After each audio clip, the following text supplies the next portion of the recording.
नमस्कार दोस्तों, स्वागत है आपका हिंदी नॉलेज शो में। तो दोस्तों, चाहे आप माने या ना माने, लेकिन जो कावेरी इंजन है वो भारत की डिफेंस कंपनियों और डिफेंस ऑर्गेनाइजेशन के लिए एक बहुत बड़ी दुख तिरक बना रहा है, एक बहुत बड़ा सरदर्द है और होना भी चाहिए, क्योंकि भारत की डिफेंस कंपनियों और ऑर्गेनाइजेशंस ने लगभग तमाम हथियार बनाने की काबिलियत हासिल कर ली है।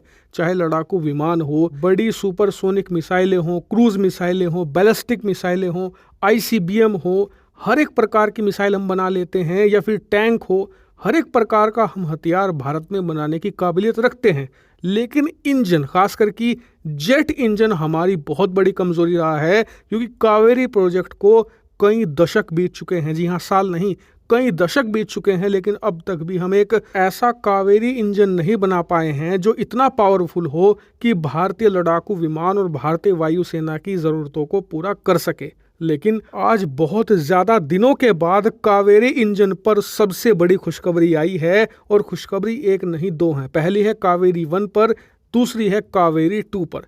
दरअसल पूरा मामला कुछ इस प्रकार से है कि आज अचानक से रिपोर्ट सामने ये आ चुकी है निकलकर कि गोदरेज एरोस्पेस, जो कि कावेरी इंजन के लिए एक मॉड्यूल बनाने का काम कर रही है, उसने उन मॉड्यूल को लगभग तैयार कर लिया है, और इन मॉड्यूल के फर्स्ट सेट की डिलीवरी गोदरेज एरोस्पेस जल्द ही डीआरडीओ को करने जा रही है। वहीं बात करें डिलीवरी कब तक होगी, तो बताया जा रहा है कि आने वाले 3 महीनों के अंदर इसकी डिलीवरी कर दी जाएगी, यानी कि मार्च 2024 तक ये फर्स्ट सेट मॉड्यूल का मिल चुका होगा डीआरडीओ को। और उसके बाद मई के महीने तक हम जो कावेरी इंजन होगा पहला, उसकी असेंबली स्टार्ट कर देंगे इन मॉड्यूल्स की मदद से, और उसके बाद इस इंजन की टेस्टिंग शुरू कर दी जाएगी प्रॉपर तरीके से। और साथ ही ये भी बताया जा रहा है कि डीआरडीओ एक नई तरीके का आफ्टर बर्नर मॉड्यूल सेटअप कर रहा है, जिसकी कैपेबिलिटी ये होगी कि ये इंजन इसकी मदद से 75 किलो न्यूटन तक की पावर को रीच कर जाएगा, और ये पावर इनफ होगी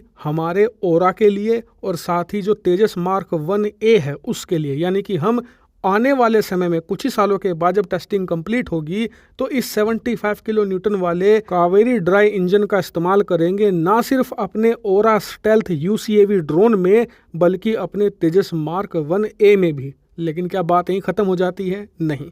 दरअसल एक और सेपरेट रिपोर्ट आई है जिसमें बताया गया है कि डीआरडीओ यहाँ पर नहीं रुकने वाला। जैसे ही इनकी टेस्टिंग कंप्लीट होगी, उसके तुरंत बाद कावेरी 2 पर काम शुरू हो जाएगा, जो गेम चेंजर होगा। गेम चेंजर क्यों होगा? क्योंकि उसकी पावर इससे 20 किलो न्यूटन ज़्यादा होगी।